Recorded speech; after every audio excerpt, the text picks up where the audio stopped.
Welcome to the Long Take Review, a film podcast with one eye always on the Oscar race. I'm your host, Jen Subchak-Bankert, and I'm here with two friends. First up, he can turn cardboard into gold. It's P.T. McNiff.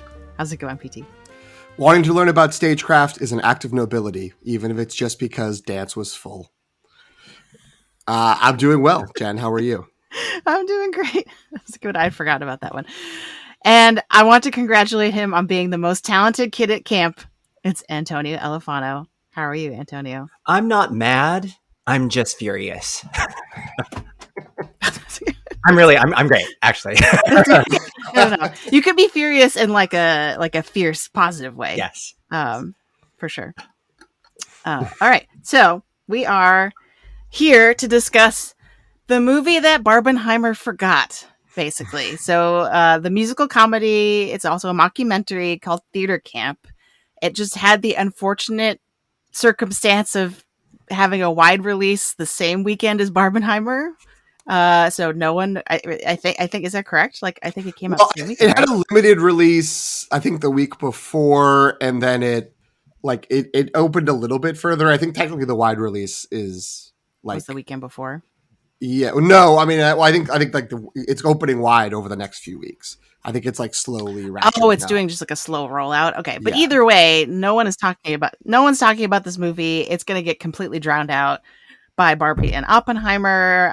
And I think I'm curious to hear what you two think now that you've seen it. I think it's deserving of its own spotlight, and people should be seeing this movie. It's great. But unfortunately, it's just not going to get the attention that some of the other summer movies have. So if you're listening to us for the first time and you have no idea what this movie is, no idea what I'm talking about, or you kind of know, you've kind of seen an ad for it or something, but you haven't seen it, we really encourage you to stick around through the spoiler-free section. So it's probably going to be the next like 30 to 40 minutes or so, and see if you want to check this one out. And we will clearly announce when we're about to switch into spoiler mode and discuss the film in more detail. But I think we might even end up having our spoiler-free section be slightly longer than normal, because this is a movie that I'm assuming not a lot of people have seen. But first, we'd like to do a quick movie news check-in.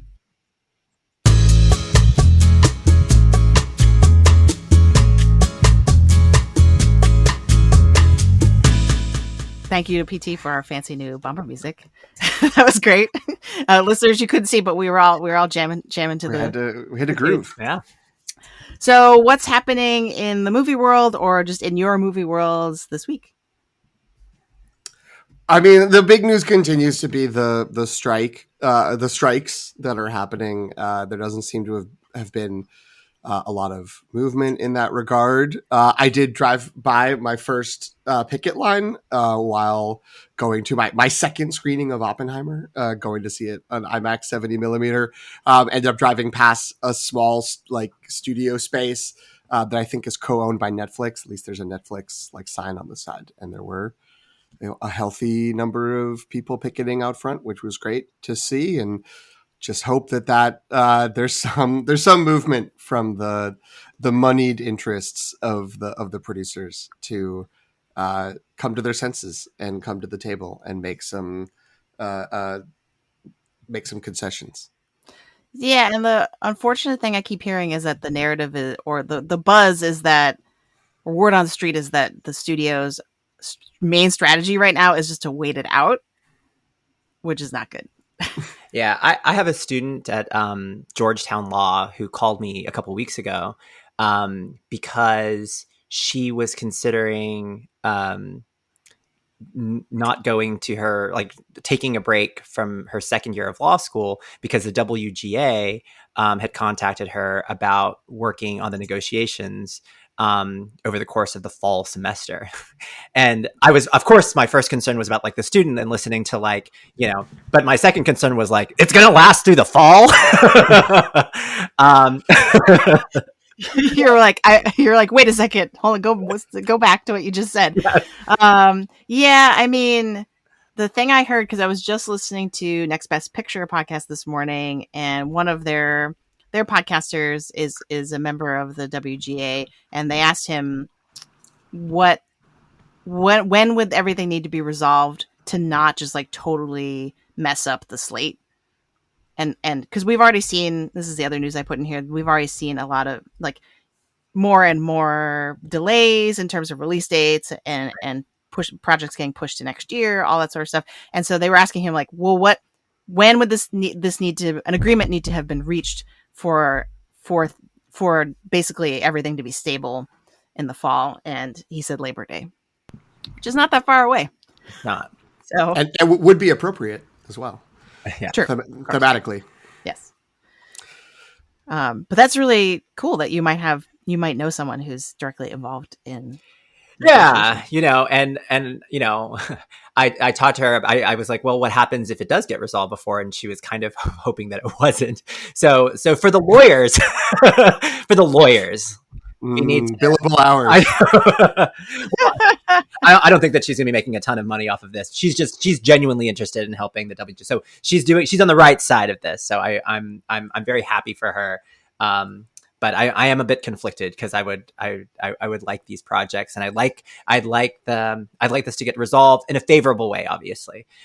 So we'll see. But it does seem like the talk from, it's all, I don't know anyone like this. I'm not in the know the way Antonio is, but from the people I know who are like, just lowly members of one of the guilds, or chatter I've seen online, it's like the message coming internally is just sort of like, this could go till the end of the year, and the question is, how far into 2024 will it continue? Yeah. Because the studios are just like, we are just gonna hold firm and see. And the most recent thing I saw on Deadline when I was checking the box office for this past week, the Deadline's very sort of seems in line with the studios, like they're very sort of defending the studios is in their articles. But the last news story I saw there was about how theater owners, I forget what that group is, the American theater owner chain that owns cinema. Well, I think there's a separate group that is for like AMC, Regal, etc. Like the cinema group, the CinemaCon people. Yeah. That they are like, we're out of money. Like we had just gotten like cash flow back after COVID. And we barely survived that. And so like, I think the new threat from the producers is going to be basically movie theaters will shut down.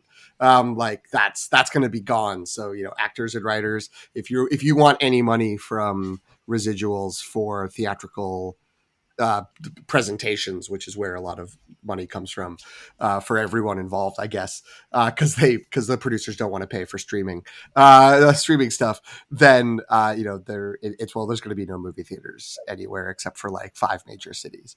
So again, I don't think that's true, but that seems like that's going to be the next level of threat is, we're going to shut down movie theaters permanently. A counterpoint to that, though, is that Greg just texted us this morning that there was some news that was actually hard for me to find that A24 has gotten a bunch of the waivers to continue production. Or that they seem like they're playing ball a little bit more than the other big companies. And so that one article I saw was saying, will this put pressure on the bigger studios? Like if it's something like A24, which in the context of Oscars does super well, and it's kind of like a powerhouse right now, even though they're like a little distributor relative to some of the other big heavy hitters, that if they are allowed to continue and they're doing business, that will then put pressure on the bigger studios to be like, oh, well, we can't get left behind. Like it was sort of like from a competitive kind of standpoint that would want them to get back into the game, because it's not like all of the companies are halting their production. So that'll be interesting to see if that actually plays out. But yeah, I think the biggest blow that I saw was in terms of a delay was Beyond the Spider-Verse is delayed indefinitely. The word indefinitely. Yes. Well, yeah. What happened was the next Ghostbusters movie, which I'm sure everybody can't wait for here on the podcast. It was supposed to come out in December, but they haven't finished with the actors. So I don't know if it's they haven't finished filming or they haven't I guess the article said they need actors for post-production work. So ADR and maybe some reshoots. That's what's come out in December. That got moved to the Beyond the Spider-Verse date. And then Beyond the Spider-Verse is like, that has to get kicked to a future date. But they haven't finished recording the voice performances for it. So that's sort of up in the air until, I'm sure it will still come out. But right. But it's just, I think it's particularly newsworthy because a lot of people were like, oh, it's fine that there's a part 2 to the story because it's coming out soon, and now it's not. So. Yeah. Well, and Dead Reckoning Part 2 is not filming, was supposed to continue. I think they filmed some of it, but there's more filming they have to do, and that was supposed to start up once the promotion ended, but now it's also in limbo. And a few Oscar potential Oscar conversation movies also got moved. Poor Things, the next Yorgos Lanthimos movie, moved from September to December, which is not like out of the race for this year. But it seemed like that was moved partly in the hope that they could get Emma Stone and Mark Ruffalo to promote it in December. They're crossing their fingers on that one. Drive Away Dolls, the movie from Ethan Coen, half of the Coen brothers, his solo directorial debut, is coming out in February now instead of September. And I think we mentioned this last time, but Challengers, the Zendaya movie that was, seemed imminent. It was supposed to come out in September after a premiere at the Venice Film Festival moved to April, and they pulled out of the Venice Festival, and they were like, "That's okay. We're going to give a lifetime award to Woody Allen, so that's fine. We'll do that instead." And it's like, okay, I don't know about that. Great. All right. I'll cap off our movie news segment by just saying that we do actually have a colleague who's in the WGA, Ben Pack. Hi, Ben, if you're listening to this. We should have him on the show. We should to talk about his experience as a member and on the strike, someone who's close. Or maybe we can have your student who's once she's knee deep in legal proceedings and can't talk about anything. That would be great to have on the show. If we can get her before she signs the NDA, and she can talk about what she knows before that's illegal. I'll talk to her. Okay. Two other quick movie news things. The Barbenheimer continues to rule the world. We don't know if theaters will be able to stay afloat. Narrative is not going to fly for at least a little while because Barbie is, after this weekend, over 350 million domestic, just under 775 million worldwide after 9 days, which is wild. And Oppenheimer is just under 175 in America and at 400 million around the world, which is wild. Critics seem to be more surprised about that. Barbie, I think people were like, yeah, it's Barbie, so people it was going to be a huge box office hit, but Oppenheimer's numbers seem to be a pleasant surprise to a lot of people. Yeah, and this idea that people were doing it for the bit, they were doing it for the meme of seeing both of the movies. Maybe that was true, but then the word of mouth must be good of actually you should go see the 3-hour biopic of the dude from World War II because people are still going to see it, and not just because of the hard to get tickets on the big IMAX screens, but just across the board. All right, I think we're ready to talk about theater camp. We don't usually kick off our movie reviews with a general synopsis necessarily, because we usually cover movies that are kind of in the public discourse already. But since it's a smaller film, does anyone want to try just describing, Antonio, maybe you'd be good to do this. Just what's the premise of this movie if you're telling someone who has no idea what it is? Yeah, so it's this theater camp for I guess grade school age kids, and the founder of the camp finds herself, I don't know, I don't want to give too many spoilers, but finds herself unable to run the camp in the way that she usually has. And it's a camp that's run for several years. And the founder of the camp, goes across the country to find talent and recruit people to come to this camp. And so her son, who has no real ties to theater and has never really understood that world, suddenly finds himself in the position where he has to run the camp. And so watching him, so basically the movie is sort of like, you have a sort of skeleton crew of teachers to sort of cut costs. He's gotten rid of a lot of the staff, but a lot of the sort of core teachers remain, and a lot of the core talent. You get the sense that a lot of like these kids, some of them might have come before, or have at least heard of the camp before.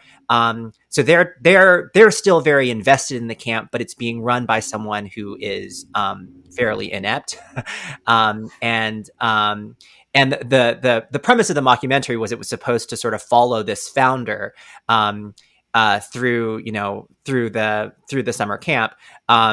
But when she finds herself unable to do it, they decide to just carry on anyway. So I don't know. Does that? Yeah. No, it's perfect. And it does have, and this is not a spoiler, I think, because it was in the trailer, but like it is we have to put on a show to save the thing we love kind of movie, right? Like, so if you've seen other movies like that, where it's like, we gotta, the only way we can save this, it's very Muppets, Muppets. Yeah. Was it Muppets Take Manhattan where they do that, right?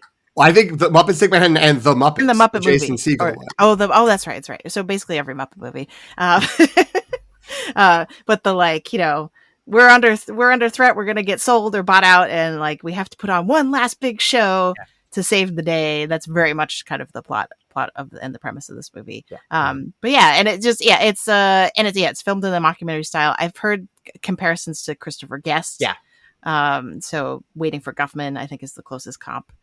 So if you've seen that movie, the tone is pretty similar.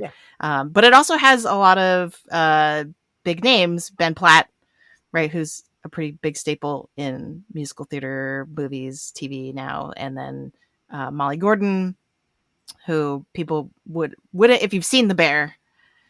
Yeah, so we keep coming back to The Bear. I guess we're gonna do an episode about The Bear. And actually, no, and Sydney from The Bear. So it's Molly Gordon, who's Claire Bear on The Bear, and is one of the female lead, basically. And then I've never actually had to pronounce her name. It's Ayu Edebiri. Okay. Who's just like in everything now. She's lighting it up. So yeah, so she's Sydney in The Bear, and so she has a supporting role in this film as well.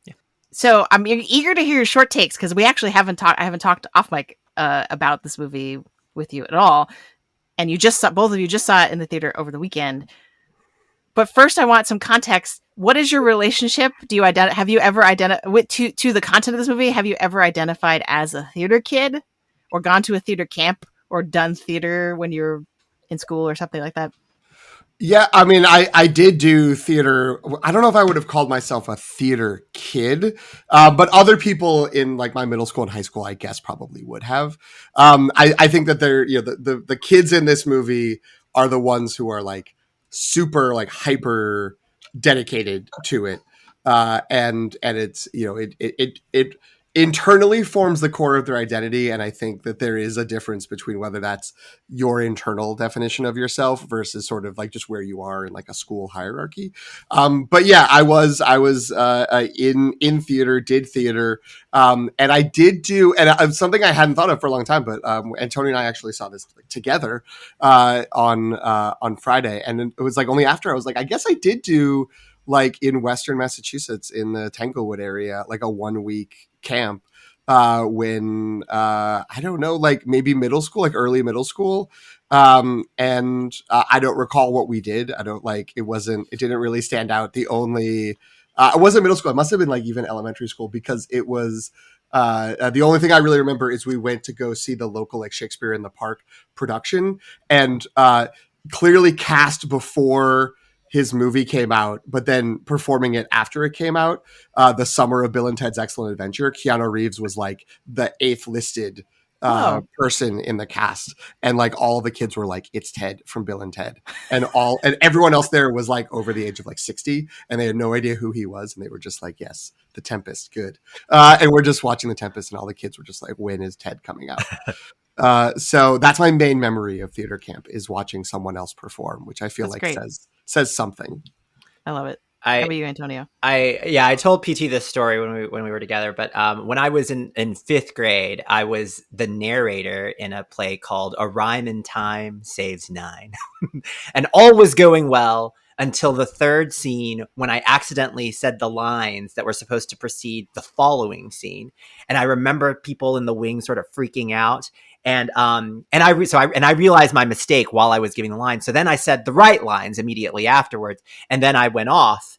And I remember looking at like the cast like on the stage, and they were all looking at me like, you just screwed up. And I was like, I know. And then and my teacher went to go like soothe me and make me feel bad. I felt so terrible that it was the last time I ever performed. Oh no. Yeah.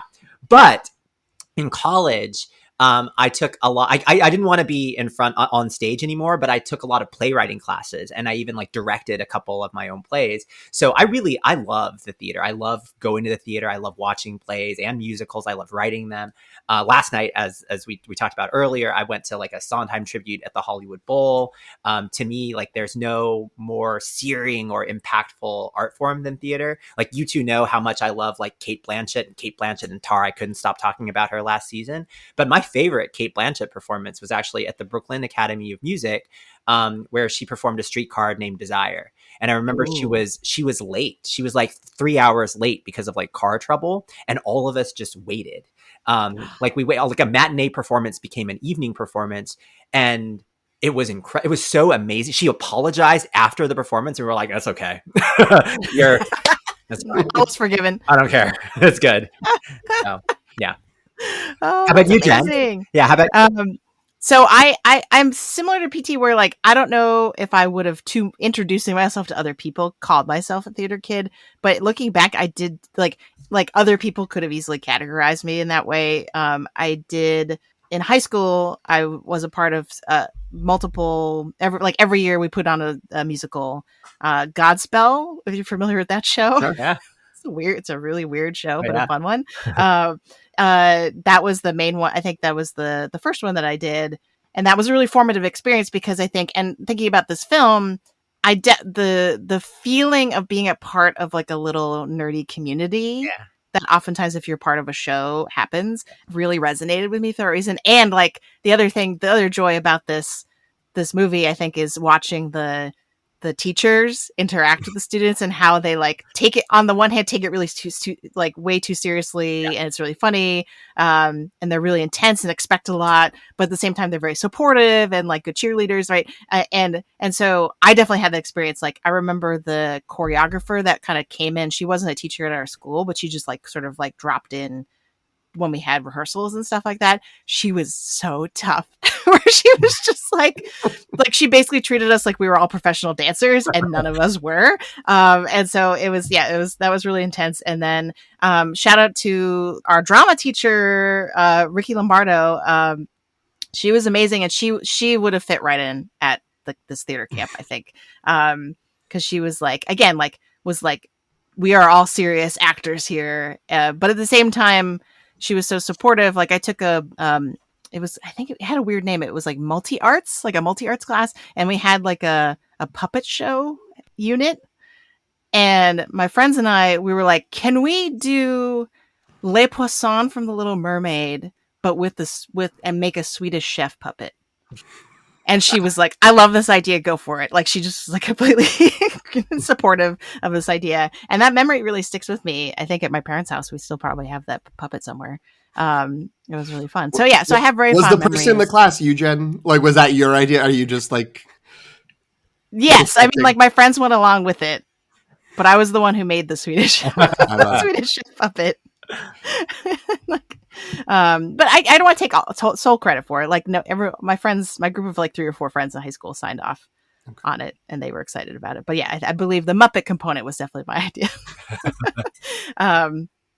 And yeah, so I have very fond memories of experiences that really, when I was watching this movie, resonated with me a lot. So now that we've kind of all sort of revealed our relationships to theater and theater camp. Also, I should say that like my family is really way into Broadway musicals. We didn't go to a lot, but like CDs of different soundtracks were just like constantly floating around my house. So it's like, yeah. So a lot of the references in this to other musicals and stuff, really, I really appreciate it. Anyway. To add, well, if we're adding to the background like that, I will say my dad was a political reporter for he was the one of the state house reporters who worked in Boston for a paper in the middle of the state in Worcester, Massachusetts.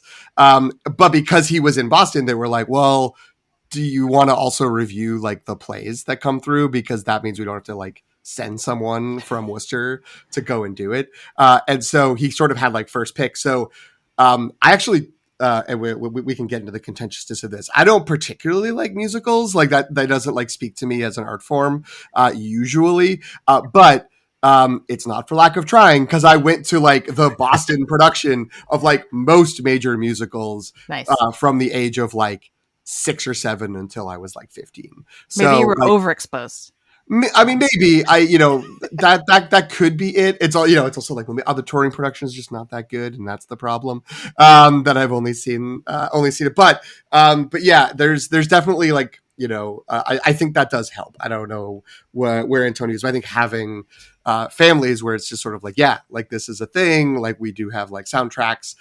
We'll watch like the PBS broadcasts of recordings of shows, and then would go to see them from time to time if the Worcester Telegram and Gazette was footing the bill to go and see them. So yeah, I think having that exposure, it helps in terms of getting you interested in, and as maybe we'll discuss, like having more of a connection to a movie like this. Sure. So, what are your general impressions of the film? What are your short takes? So I really enjoyed it. I think that it's right that the Christopher Guest comparison is fair. I don't know that I'd put it in the top tier Christopher Guest range, which for me is like Waiting for Guffman and Best in Show. But it was just a perfectly pleasurable night at the movies. And at 90 minutes, it was like delightfully brisk too. Right. I think this movie should have been 2 hours. Yeah. Like, at times, like there are various points in the movie where it kind of reminded me of, I don't know if you had this when you went to college, but like we had like fish camp where like freshmen or like an orientation, sort of like social orientation. And the counselors would sometimes like put on skits, and you'd be in the audience thinking like, these people are having more fun doing this than I'm watching this. Like occasionally, right? Like there were occasionally moments like during this, but that was mostly because like the cast of this like are very like they go back, right? Like they've known each other for a long time, and like you definitely get the sense that this was an incredibly fun set, right? Like that they had fun creating this, doing this, making this, and filming this. But for the most part, like it was just absolutely charming, and a fun and easy film to like. And it felt nice to watch something like this after Barbenheimer, especially, right? Because we could just sort of sit back, relax with PT and Jasmine, and just enjoy, watching a world that I kind of know, but don't really know, right? And I don't know. I thought it was terrific. How about you, PT? I agree with that, but both in terms of like I had a really great time. I'm super glad that we went to go and see it. I didn't leave that being like, this is a special, important piece of cinema that everyone needs to, make sure they go and check out. But I had a great time, and it was really fun.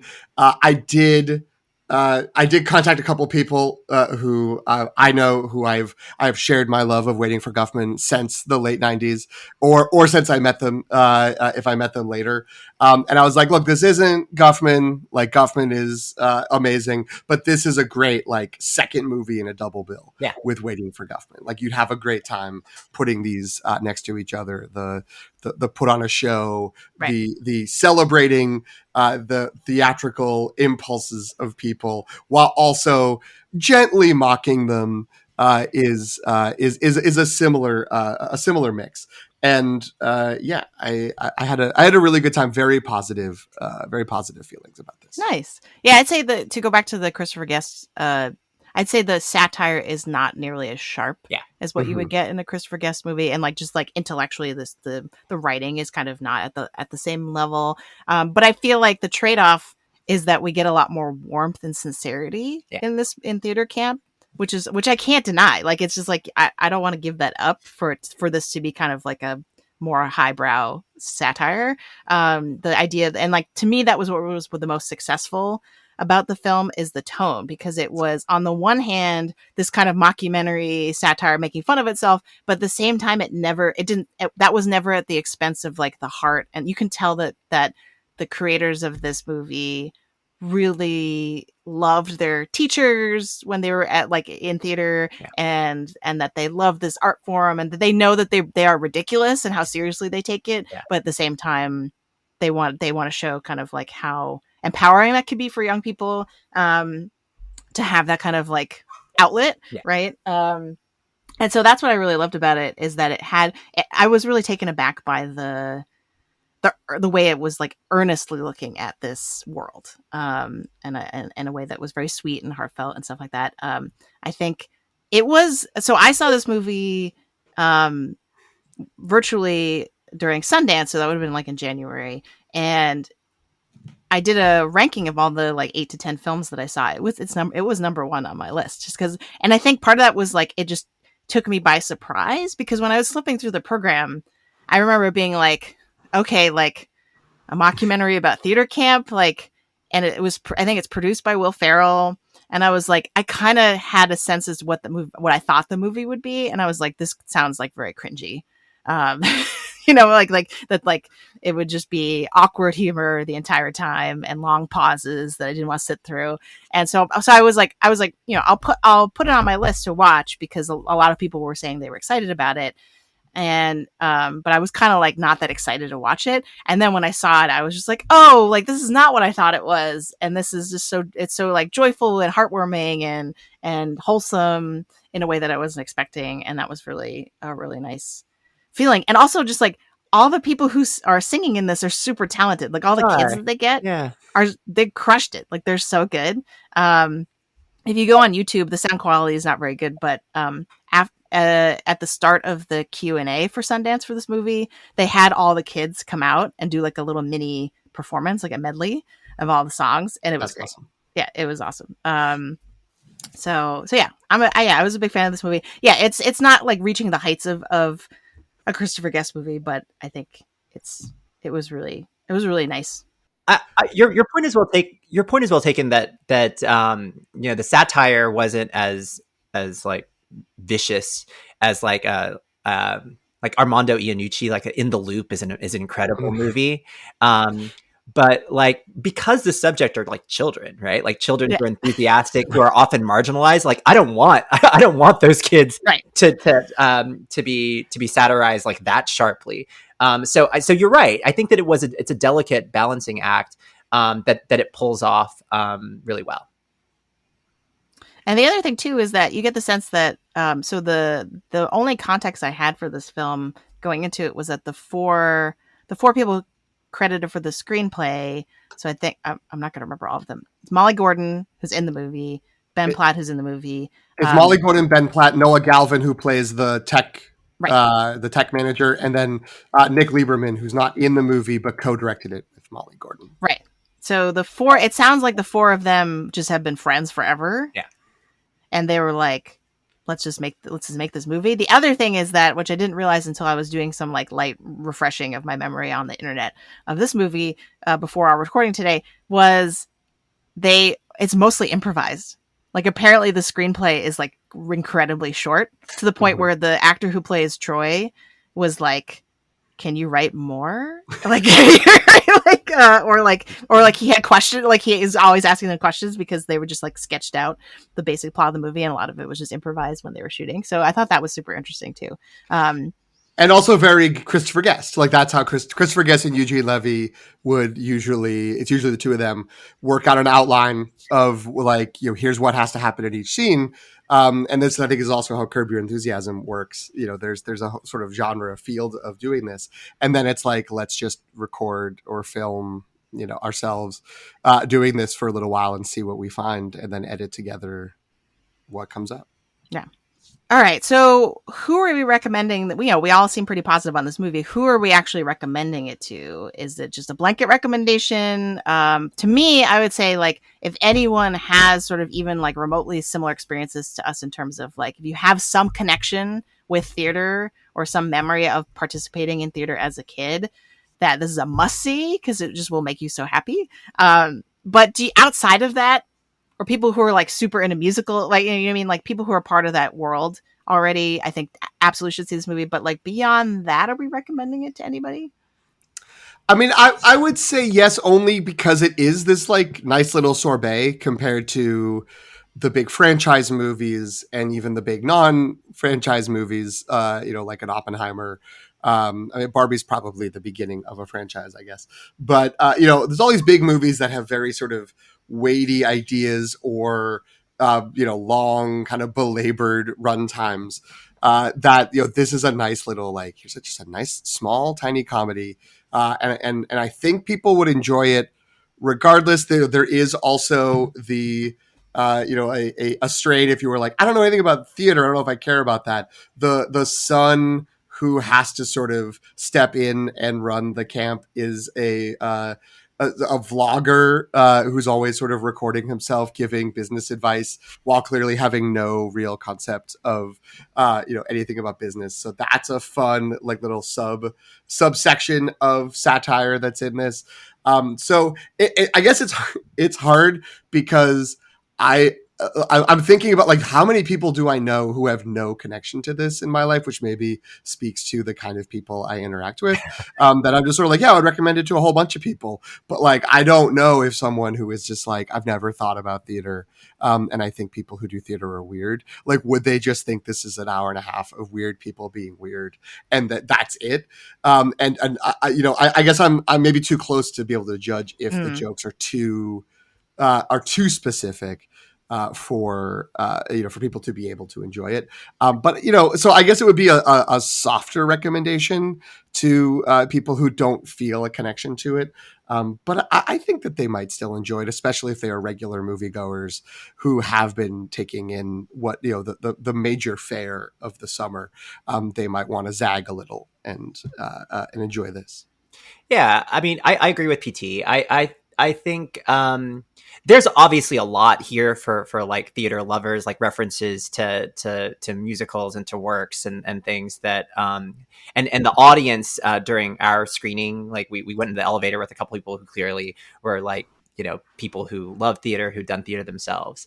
But I don't know. Even my children yesterday watching like the Sondheim special, they still found like there was like a Little Priest. They were singing this like Sondheim song, A Little Priest, right, which is a vicious song, right, about eating people. But my kids like latched onto a line about like I don't know. Something with general with his privates or something like that, and they just cracked up. Right. And I feel like there are layers of like humor in this, and I don't know, I think we go to the movies to explore people and experiences outside of our lives, and I'm not a pilot, but I can still like Top Gun Maverick. I'm not a musician, but I can still love Tar. So I think I'd recommend this to anybody. But yes, definitely theater people. You're gonna get an extra layer by being in the know. But I don't think, and I think it's sort of in the spirit of this movie too, that it's not so like inside baseball that it excludes people who are outside that world. Yeah, I would agree with that. And I think the other sort of comparison I would make is if you watched Glee, even if you like watched Glee, because that was my thing, is like I watched all of Glee. Wow. And I would listen to the sound, like the music, the songs that they would cover every week.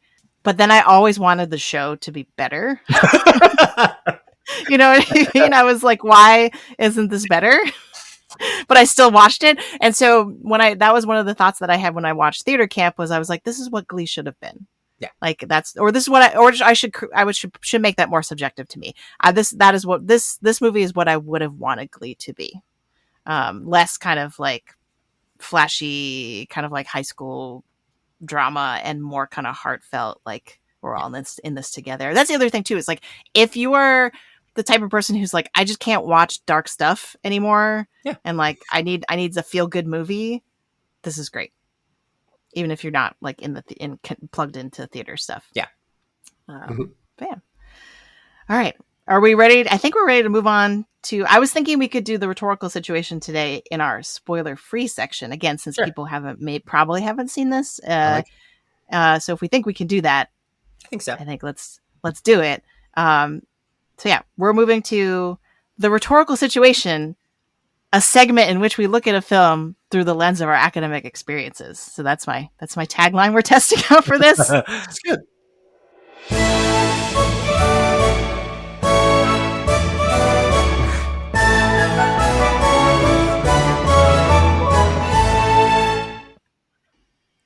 Okay, so if the phrase the rhetorical situation doesn't mean anything to you, in the teaching of writing, it refers to any contextual factors that influence composing and interpretation. And so I'll just open it up for a free for all. What are there any contextual factors that you can kind of see that relate to this film, or things that might influence the way people think about it or talk about it?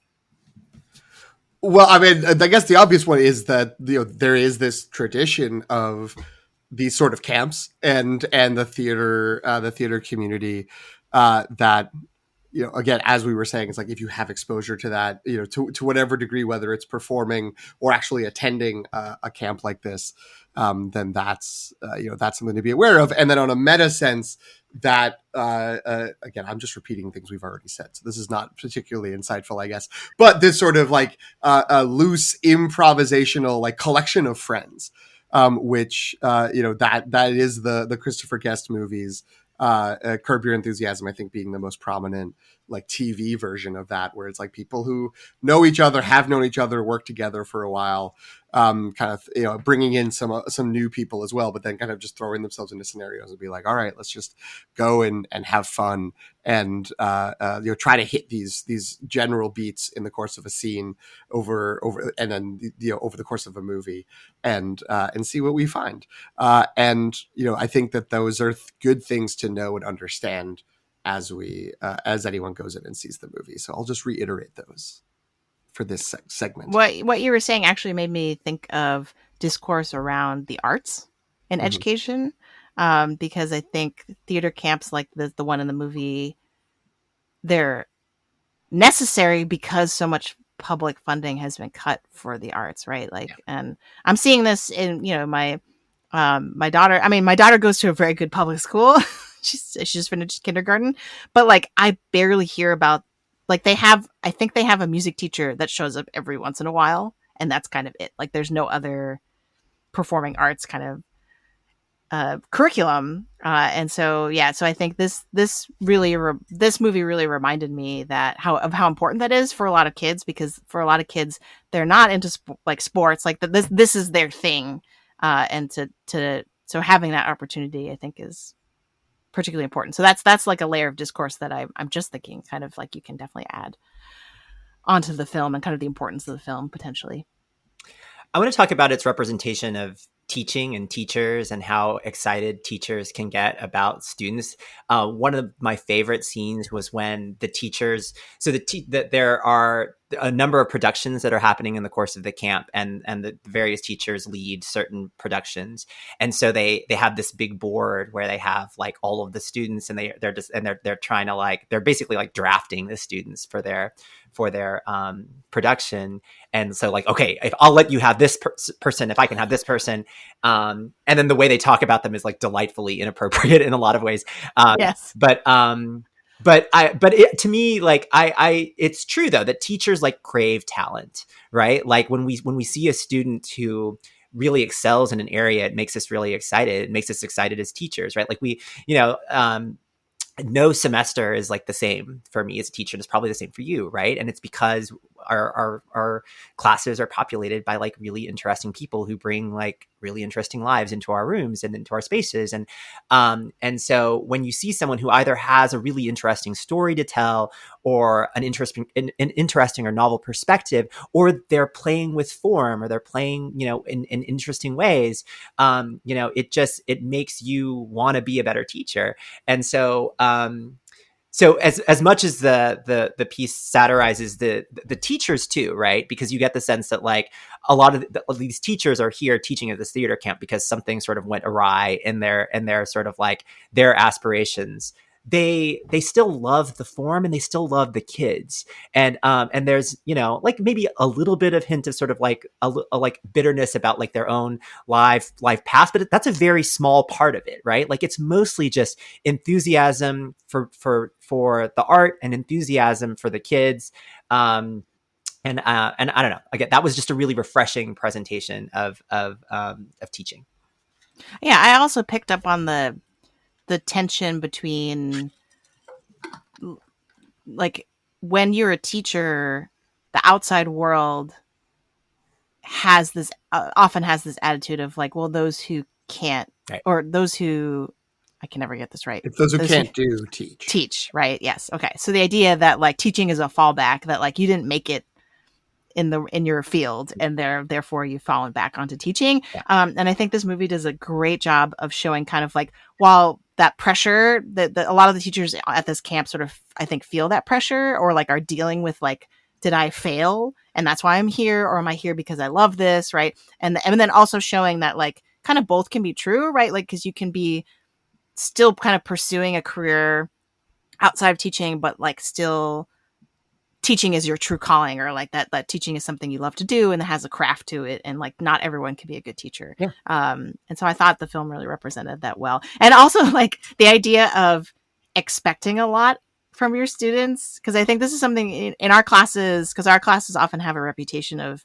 in particular the first year writing class that we have at USC has a reputation of being this really tough GPA killer class where like and not to say that that's true, but I think we often, all three of us, I'm assuming at one point or another, have wrestled with this idea of like, well, like how much what's productive to expect of your students? Like how high a standard do you have in your class? And I think this film did a really good job of showing that like the teachers in this camp expect them to be operating like at a professional level, even though they're 10, right? But at the same time, they're not like, it's not like Whiplash or Tar, right? Like they're not belittling them. they're very like supportive, and so like I think striking that balance can be really hard, of being sort of the like quote unquote a tough teacher, but at the same time being a healthy teacher for students. And I thought that there were lots of good examples of that in this. Actually, we're not in spoiler mode yet, so I'll wait to mention the specific scene that I thought did a really good job of that. But yeah, I do love, like, a lot of the humor of this movie comes from how prickly the teachers get when students mess up. And again, I'm not going to get into the specific. We'll get into the specifics on the spoiler part, but there's an art to criticism. You want to be constructive, but not deflating. But part of the joy of the film is that you get the impression that these kids are so tough, so sort of sure of themselves, that they can endure like the backhanded compliments and also the front-handed insults that are sent their way, and that they'll be okay, right? Because like as a teacher, I'm hardest often on the students who do like really, really good work. If there's a student who I'm like, they're not gonna like it, who just feels like it's just sort of beyond them, it would feel cruel to just sort of like, belabor the point with like criticism after criticism after criticism.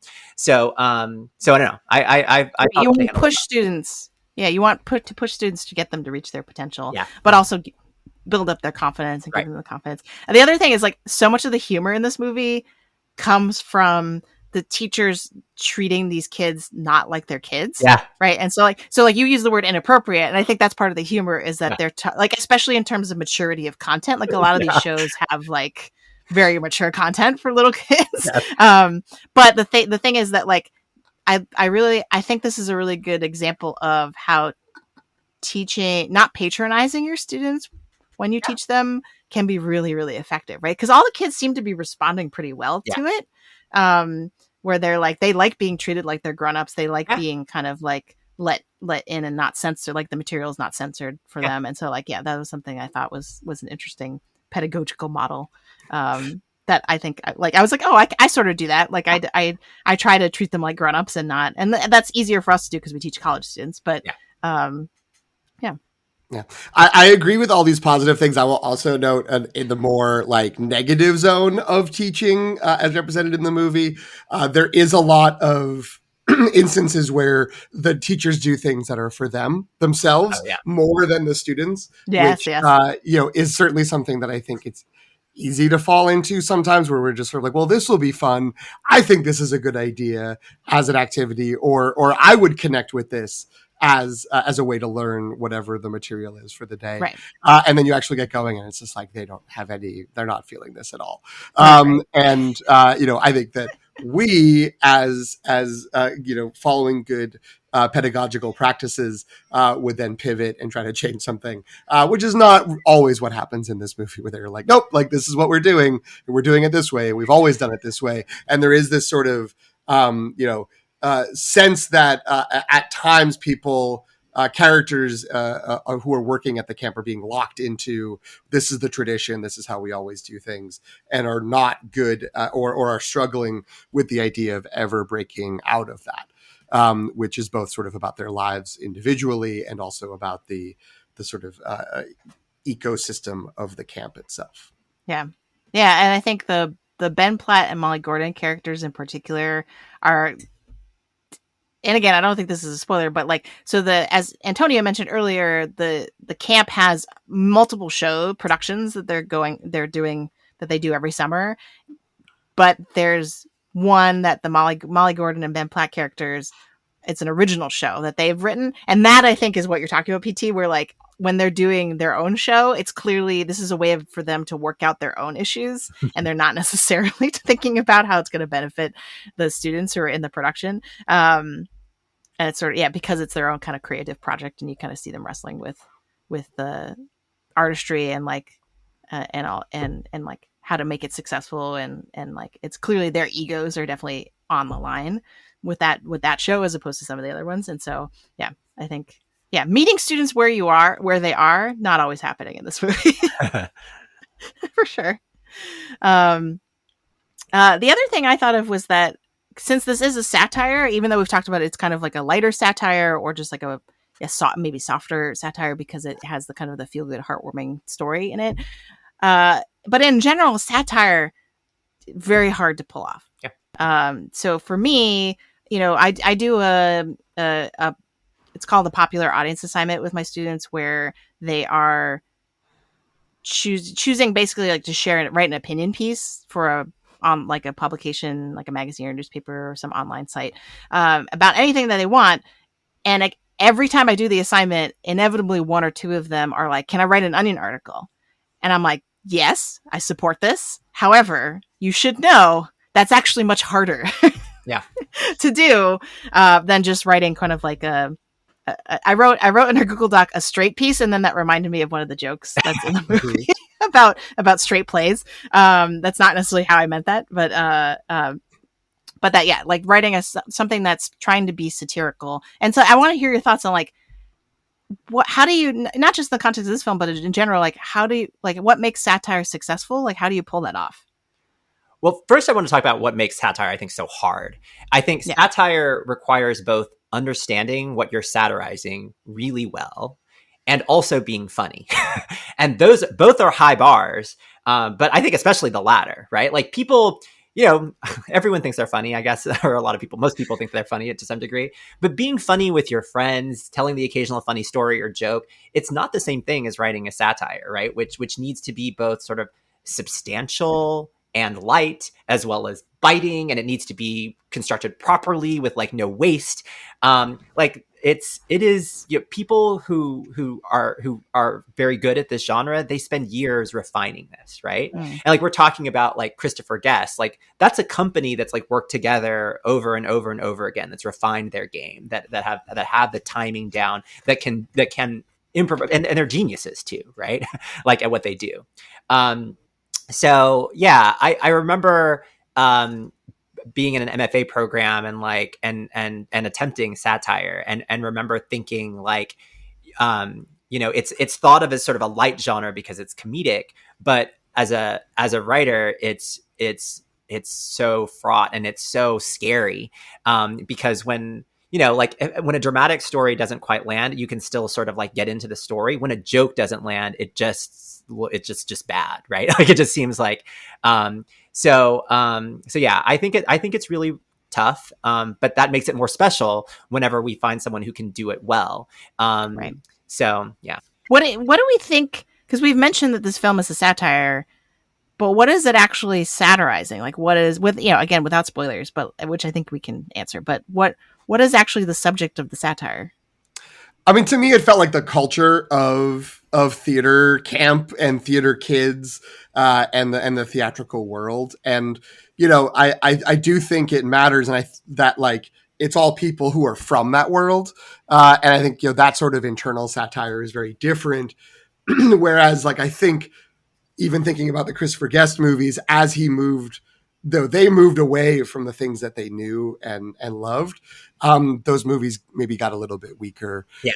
And didn't work quite as well. So I do think that the love that is clearly underpinning the whole exercise is key, and it is about sort of like us instead of them. Like, this is like a thing that we do. People who made this movie, we do all of this instead of like pointing a finger at someone else. Yeah, if the cast of Euphoria was like making theater camp, that would be the vicious satire that I definitely would not want to watch, right? But the fact that these are theater people poking fun at themselves and how and at their own culture, I think that's okay, and that and it allows us to laugh with them. Yeah, love it. I think the other thing I would add to that is there's also satirizing, and this might be the other kind of satire. There's also satirizing of influencers and social media, and also interestingly, kind of as the antithesis to theater, in a way that I think resolves really nicely. Again, we're not spoilers yet, so I won't say anything else. But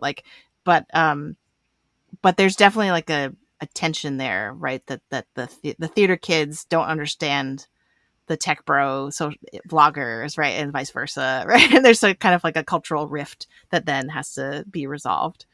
Yeah, within the world of our experience and our students, it's like the business school and the STEM part of the very successful corners of the university, and then the weird humanities kids, yes, who are not like doing things that are immediately profitable, so therefore are not valued in society. And there is a contrast there in the movie with which like you say, the ultimate resolution sort of makes it clear that I don't think it's a spoiler to say the movie's pro theater and pro artsy kids and artsy people. All right, I think we are ready to shift into spoiler mode.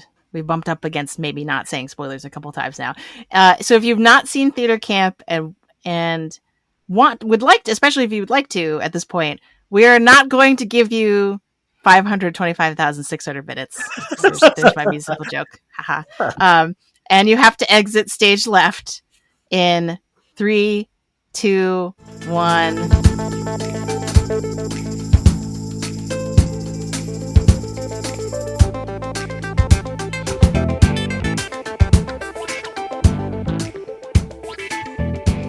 The best part about the transitions is I don't know which ones you picked. So like it's a surprise for me.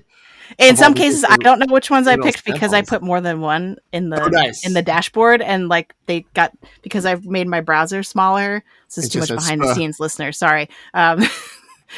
Two of them just say spoiler morning, and I can't tell which one's which. Nice. So we're testing these out in real time. That was good. That one was much tenser than the other one, I think. So I think that's why it's better for spoiler mode. But we are now in spoiler mode, and I want to start off with like some specificity. So did you have a favorite performer or performance? Something that you really want to give a shout out to that maybe you didn't feel like we should during spoiler free? I want to give a shout out to the already mentioned Io Edebiri, who is most well known, I think, now as Sydney from The Bear.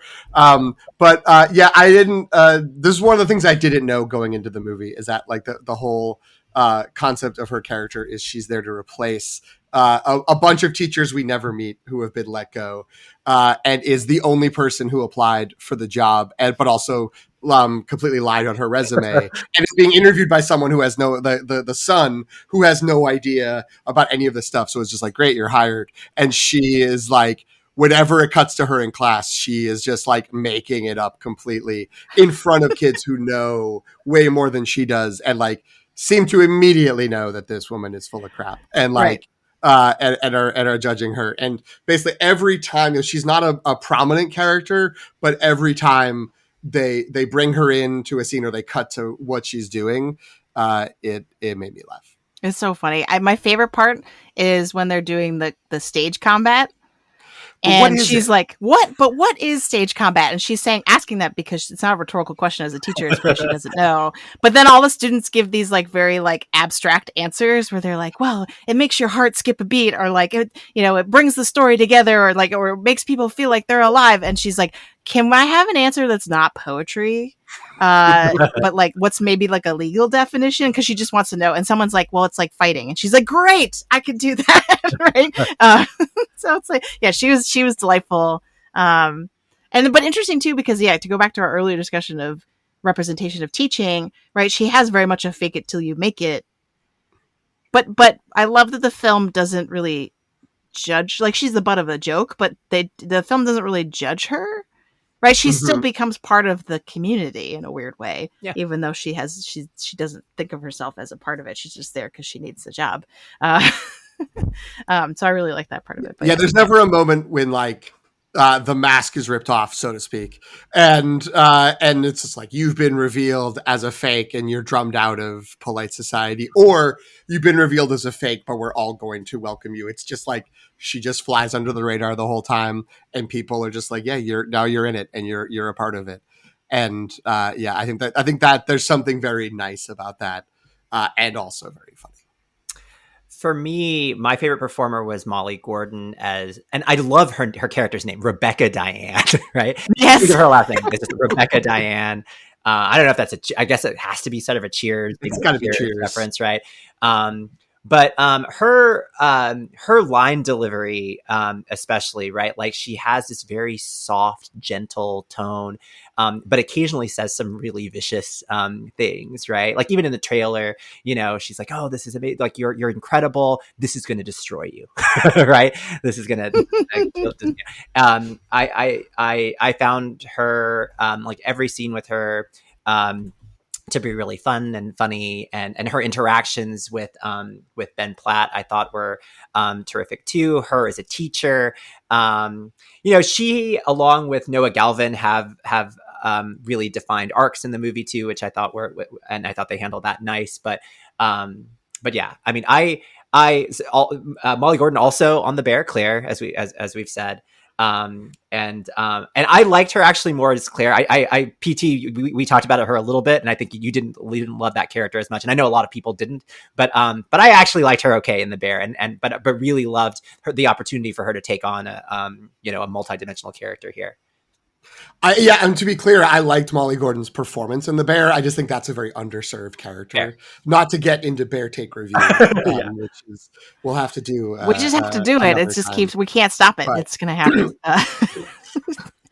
I think she's great. And earlier I mentioned the sort of tension between the those who can't teach. I think she's at the center of that narrative, right, where she sneaks off to go audition and she gets a part, and that's where and so I actually really like the two of them sort of representing these two models where it's and both of them are okay, right? Because the Ben Platt character, who I was listening to an interview, apparently in the short film version of Theater Camp that then got this version greenlit, his character's name was Angelo Bassett.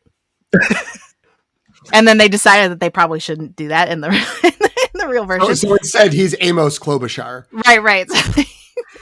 I think he said the concept generally was that, wouldn't it be funny if someone's just one letter in the phone book away from somebody super famous? So anyway, so the idea that at the end of the film, he has that great moment with the student where the student kind of says how important he is to them, and then he hugs them, and it like kind of looks like he doesn't want to at first, but he's kind of goes through a roller coaster of emotions where he's resigned and then accepts it and is like really happy about it. And so I feel like his character comes to a very like healthy place in terms of like he accepts that like, oh, he is maybe a better teacher than he is a performer, right? Where and then the Molly Gordon character, Rebecca Diane, goes off, and the other like they had kind of like their roads diverge, in a way that I think is really nice.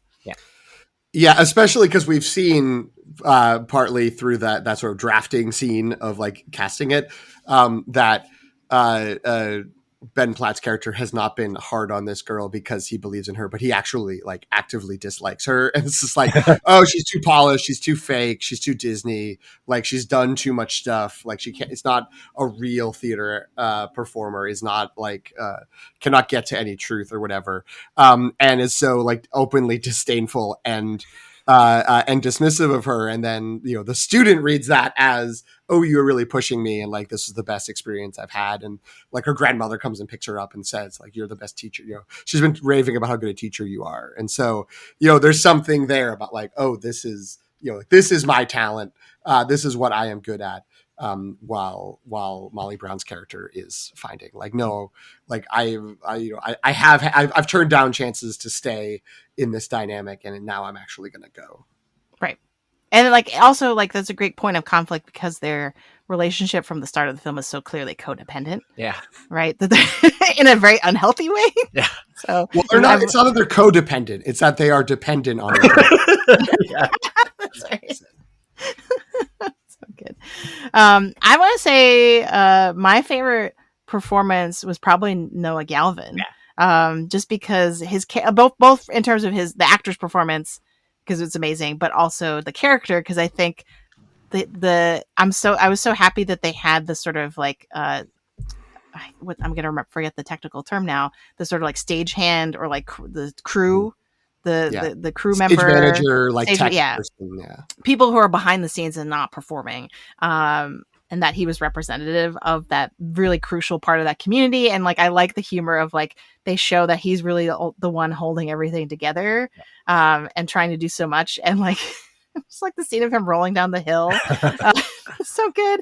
And like, he's using duct tape everywhere. And like, so I really loved his character for that reason. Like, I thought he was like a really crucial representation of the community, like a member of like a section of the community in the movie, and a lot would have been missing if he wasn't there. But then like, when he ends up being the star of Joan Still, the major show, and like the big he has the big showstopper moments, I was just like, this is amazing. Like because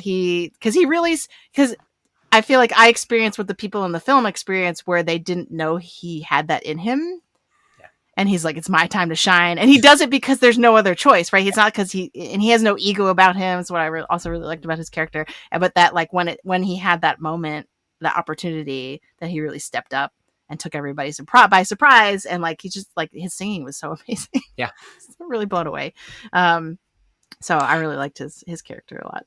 Yeah, the smart choice there to underscore what one of the points that you said is that it isn't that he is like bitter because everyone ignores him. Like he is like, no, I do this, and you know, I mean, he's a little disgruntled at times of being pulled in different directions, but it isn't like I'm secretly a star and you don't know it. Yeah, it's like he doesn't know it. Like he doesn't. Yeah. Like realize the degree of his talent, and it's only when other people kind of push and circumstances push him into a scenario where he has to perform and kills it. It's wonderful. And one of the wonderful things about it is that it's the kids who actually recognize it, right? Like when they see him perform, and the kids are very supportive. So teachers are supportive of the kids, but the kids are very supportive of the teachers as well. Which I don't know. I thought was lovely. So my next question was, what's the funniest bit? I know what PT's is. I'm going to let PT because I was sitting next to him. So go on. I mean, this is terrible. I realize that this is an awful thing to like as much as I did, but the thing that surprised me the most, and maybe it's because the movie is so like generally warm-hearted about everything. But in the what we haven't said, for those who have entered the spoiler section, who don't mind spoilers for movies, the reason that the son is taken over is in the first like 5 minutes of the movie. The mom who runs the camp has a stroke or some sort of a seizure that puts her in a coma. And the mom's played by Amy Sedaris, and there's a little bit of I want more Amy Sedaris, but it's also very funny that she's set up as the main character that immediately is taken out. And there is this sort of like question hanging over the whole thing of like, oh, like she's gone. The play that the two Ben Platt and Molly Brown write is like a tribute to her and is the story of her life.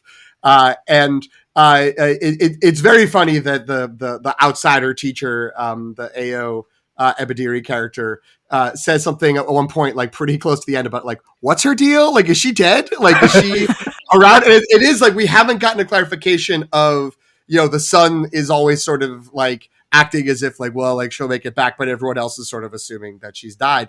And so in the beginning of the final show, when they're like, we have to like get a bunch of donations to save the camp. The camp is going to be sold to the rival evil, again, like business school camp, that's, owned by a venture capital firm, that's on another part of the lake. And the son, and I can't remember the son's name, Troy, of course. Troy is sort of setting it up. And he's just like, like this is all because of my mom.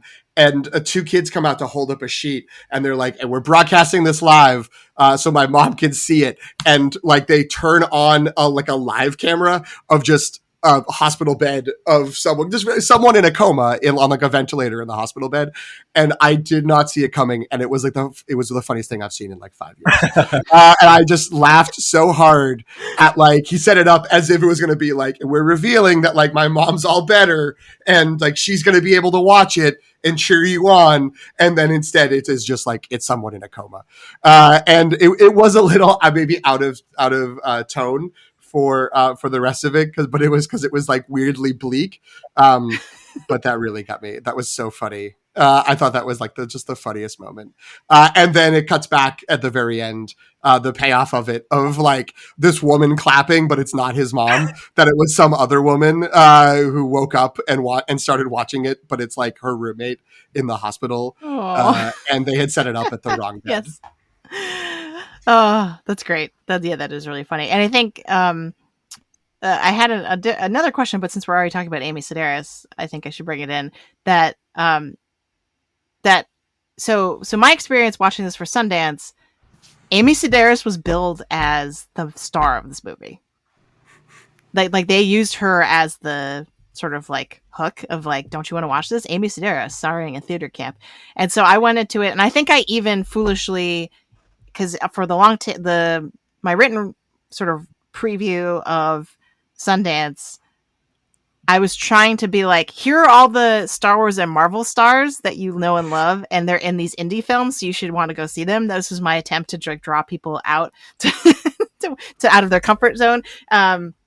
Or just be like, you probably don't know that the stars that you love from these other big properties are in these other things. And so I had pitched it as like, if you love Amy Sedaris in The Mandalorian, right, you should go watch the movie Theater Camp. And then I went and watched the movie, and I was like, this is fraudulent. Like, this is like, she's not even in like 5 minutes of this movie.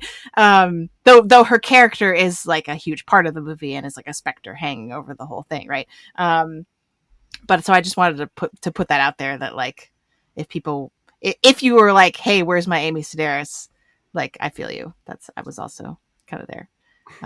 But Antonio, what was one of your favorite jokes or funniest moments? Well, I mean, I also enjoyed the coma joke, but I think I enjoyed it more because PT was sitting next. And I think, again, this is about like why we should all go to the theaters together, why we should be sitting next to other people, experiencing these movies. Cause I felt even more joy, like just by having PT next to me, like laughing that hard. But for me, it's not a specific, not a specific line. It was just the moment when and I talked about this earlier, when the teachers are drafting the students and they're talking about the students, and again in very inappropriate ways. So I think Rebecca Diane is talking about someone has to play a virgin. So she's like, they're all the actors, all of them are virgins, but but this one in particular has the most virgin-like qualities or something like that, right? And so, a lot of the roles, a lot of the works that they were dealing, like the Crucible Junior, was that what it's called? Yes. Right. Fairly weighty things, right? So to have that subject matter, juxtaposed with these kids with these sweet faces on the board, and to have them talk about them, like in the ways that like agents and like producers of like real Broadway shows would probably talk about this. I found that to be really funny. Nice. Yeah. It's hard for me to pick. It's either like, I really like the tear doping. Oh yeah. Scene that was great, where she's using, and you're like, what are they talking about? And then she's like, tear sticks, and then, do you want to be the Lance Armstrong of acting or something like that? That whole scene was great. But I think the competition for that probably would be there's one kid, I don't remember what his name is, but he's sort of like, he's the one at the end who says, I learned to live my truth as a heterosexual male. Right? He's like the one kid who kind of sticks out because he's like not stereotypical theater kid, but he still like is talented and wants to be there. But like all the teachers are like, so, and that was one of the things that I really liked when we were talking earlier about what is the satirizing. It seems to really be poking the most fun at how snobby theater people can be about like theater is art and like everything else is like pop culture mainstream, and how kind of like elitist they could be, and like making fun of that tendency about themselves. So I think I really liked when that kid auditions with like a Justin Bieber song. And everyone's just like, what is he doing? And then the Troy character is like, hey, like, because he recognizes it. And I just thought that was a really beautiful moment of like, just like so concisely kind of showing this tension that I've been talking about between kind of these two worlds, and how they have to kind of like reconcile with one another and realize. My kids just watched yesterday Trolls World Tour, which is not a great movie. I'm not really endorsing it necessarily, but they really loved the idea of like all these different types of music kind of like warring against. Have either of you seen this movie? I think I've seen it. Yeah. Okay. Yeah, so PT, it's like, yes, welcome to the world of finding movies that your kids will watch with you. Sure. So they're pop trolls, they're funk trolls, they're rock trolls, et cetera, country trolls. And so there's like a little land for each genre of music, and they're all trying to like, they all think they like, basically the rock trolls decide they want supremacy and one nation under rock, kind of thing. And a lot of the film is like jokes of like the different genres of music sniping at each other, nice. Especially towards the pop trolls. Like the country music trolls are like, this is hot. Like, this, like everyone says like the pop makes fun of the pop trolls for having derivative music. And so I thought this was a really funny moment that kind of reminded me of that when I was remembering it. There's a Glee connection here too with the moment that you were just talking about, right? Because in Glee, I think in the first episode, you had like the quarterback who gets drafted into the Glee club, right? And it's this big deal. And then here where the hierarchy is sort of like upended, you have like the theater kid who gets in trouble because he's playing football. Yeah. Right. Yeah. And I think that was good, because that did tap into, I remember like being in theater, and it was like not cool if you cared about sports. Yeah. Like there were people who did hide that, like, they knew the stats of something. So yeah, there is, there's an interesting kind of like, you get insular about whatever it is that you're doing. And, of course the sort of tradition is the jocks make fun of the arty kids, but like, potentially in response or in anticipation of it, the arty kids also are sort of like, oh, that stuff's dumb. Yeah. But I know, the original Broadway cast of every Sondheim show. Yeah. So it's, it's all similar. Like everyone's nerding out and geeking out about their own things, and they think that that's fine, and the other people's stuff is weird. Right. But as we all learned from Barbenheimer, we can contain multitudes. We can. That's true. Right. That's right. Yeah. All right. I think my last question, then we can kind of open it up and then maybe switch to Oscar's watch, is what do you feel like? And in the question in the Google Doc is specifically, what does this film have to say about social media influencers? Like, what is the Jimmy character doing in here? We've already started talking about that a little bit, but like, I'll broaden that question if you want to. Does this film have a thesis? Like, is it trying to tell us something specific? I mean, I think there is something to go back to sort of your like what is funded in school, like what does your daughter have? That there's something like of value in the arts and arts education. I think that's a soft message. Like that's not like there isn't like we need to fund theater programs in schools. But the villains are like a venture capitalist fund, as personified in Patty Harrison, who I also want to shout out as doing a great job of setting. At least it set me up to think that like, oh, like this person is going to be like, I work for the evil company, but then I'm going to learn that like this is actually I should value this, and then it's like, no, like I don't learn that. And like at the end, when like right at the moment when things are getting the most like close to treacly and emotional in the stage show of the mom, she's just like, do you think this is good? Like, do you like this? Like, this is awful. Like, this is absolutely like, I hate this. And so that's really good. And so I think there is something about like, it's an easy mark, but the sort of soulless capitalist influence of money and just being fixated on like how do you make money and how do you do how do you accomplish things, which is both the actual people who have money and then also Troy, the sort of empty person who has all these like catchphrases but clearly has no idea what anything is, has never really needed to run a business or handle any finances. That is sort of kind of meaningless and doesn't have the soul that the artistic expression does. But I really love that his character is really trying. You know what I mean? Like Mm-hmm. even though he's this stereotype bro character, that he does have a lot of heart still, and that he is in it for the right reasons. He doesn't always make the best choices, but he's in it for the right reasons. And like actually, I want to give a shout out to the scene where they're hosting, like to make more money, they host like a dinner party or something. Am I remembering this correctly? Yeah, no, you're right. It's so funny. It's like so weird. Because they're so bad at service. Mm-hmm.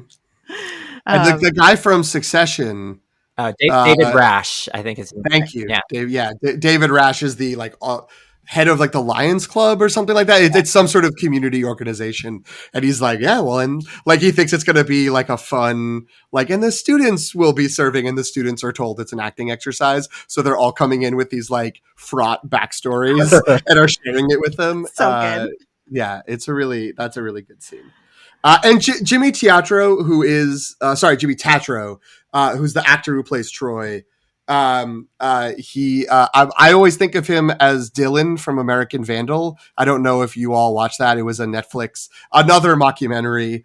But it's like a true, set up like it's a true crime, like find the murderer thing, but it's like made in a high school by like a high school AV club about who is vandalizing the school by drawing penises.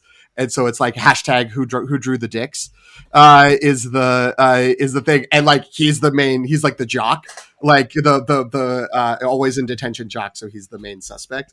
And I mean, I assume you could kind of trace back of like, yeah, he's really good in that role. Yeah. And he's on a show I think called Home Economics, which is a like, I don't want to say middling, but like the kind of meat and potatoes network show that we all would have watched if it were the 80s or the early 90s. Right. We still lived in the age of network TV. But only Jasmine watches them now, and she absolutely, it's like Topher Grace and Jimmy Tatro and a few other like very solid performers.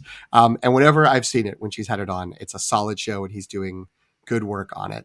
And I think, yeah, he's an MVP of the movie.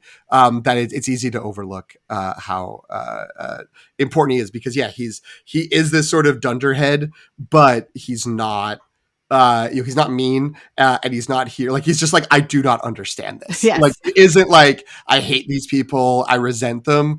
He is just lost. And he's very open, right? He's like, he asks lots of questions, and he's like, cool. Like, he's like trying to wrap his head around everything. I actually think the film is very generous and sort of gracious towards these social media influencer characters, right? Because there's a whole bunch of them that he calls at the end. They basically help save the day, right? Like, if I remember, am I remembering that correctly?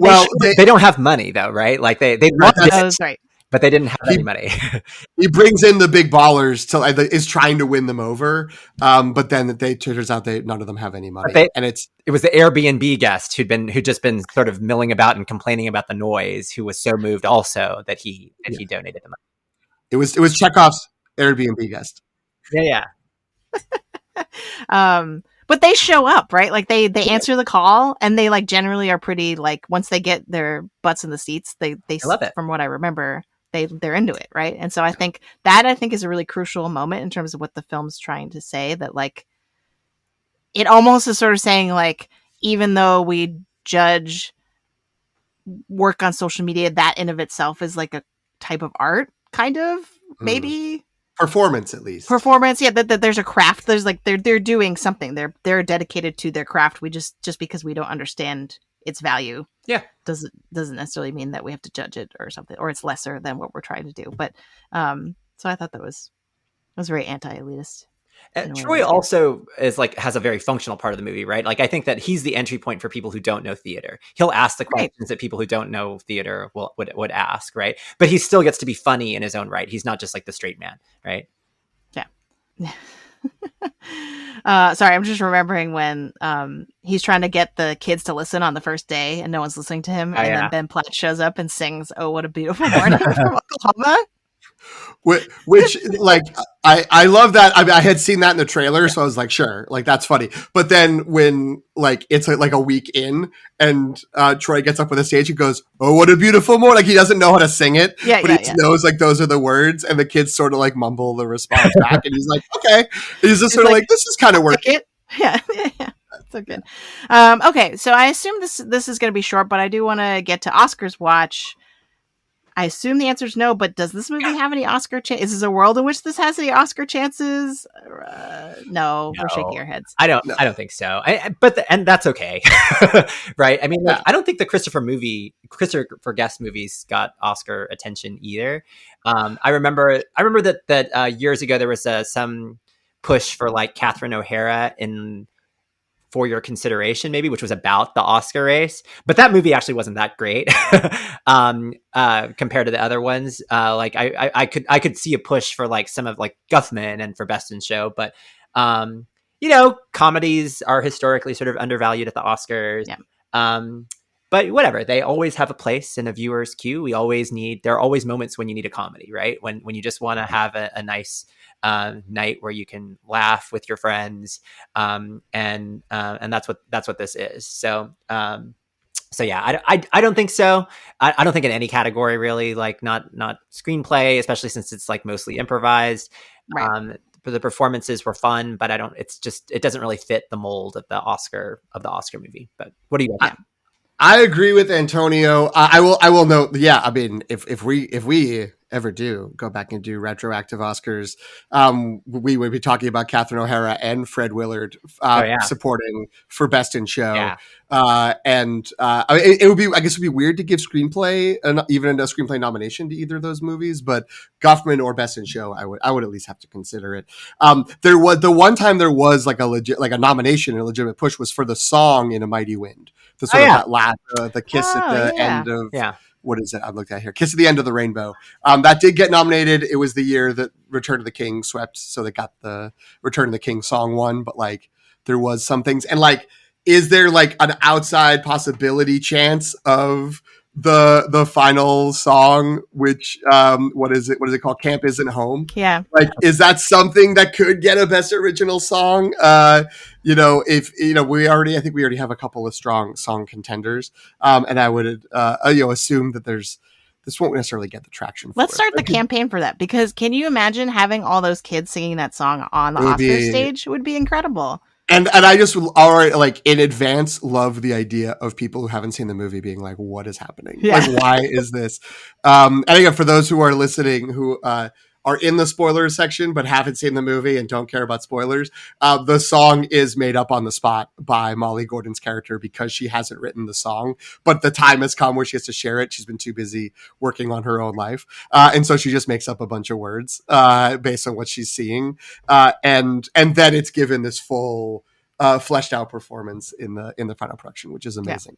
Yeah.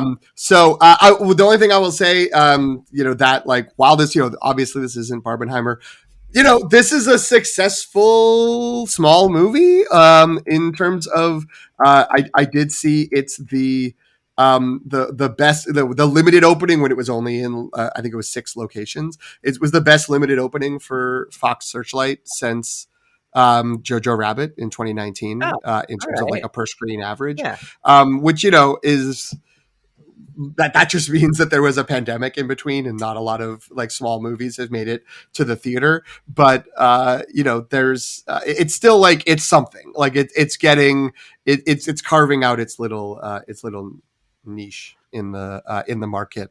I don't think that's enough to get it into the Oscar discussion. Yeah. Although the long take bump, we can maybe get right. Campus Home into the discussion. We'll make it happen.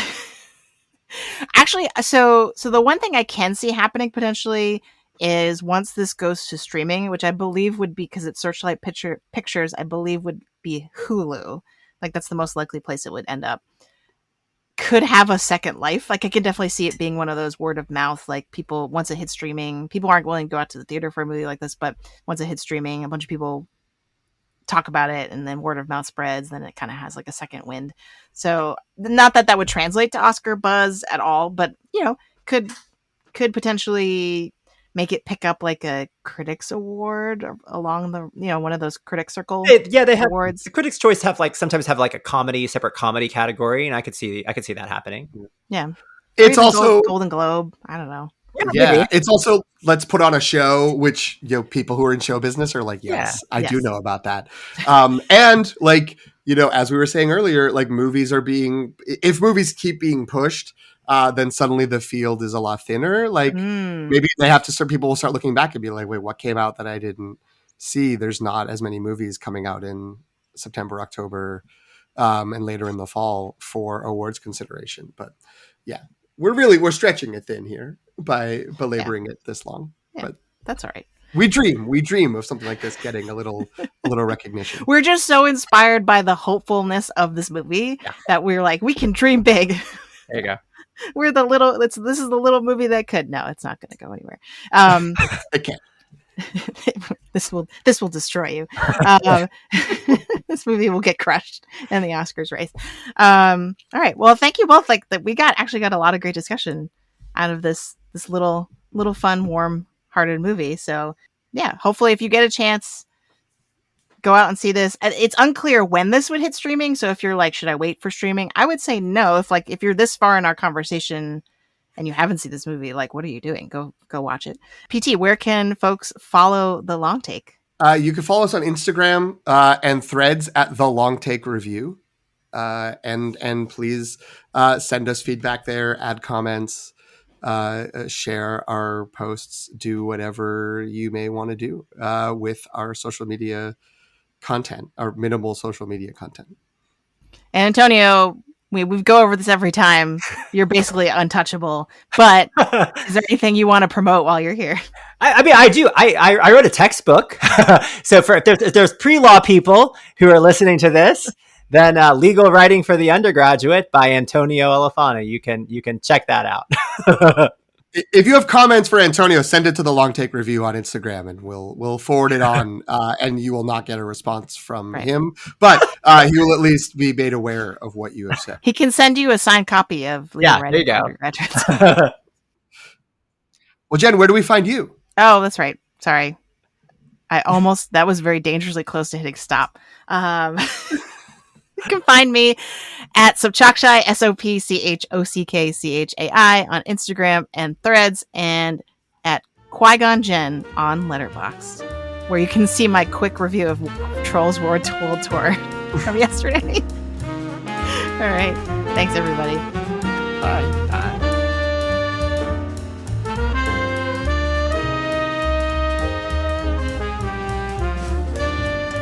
Thank you for listening. You can follow The Long Take on Substack at thelongtake.substack.com. Subscribe for free to receive reviews of films with Oscar buzz, as well as new films and series from pop franchises like Star Wars and Marvel.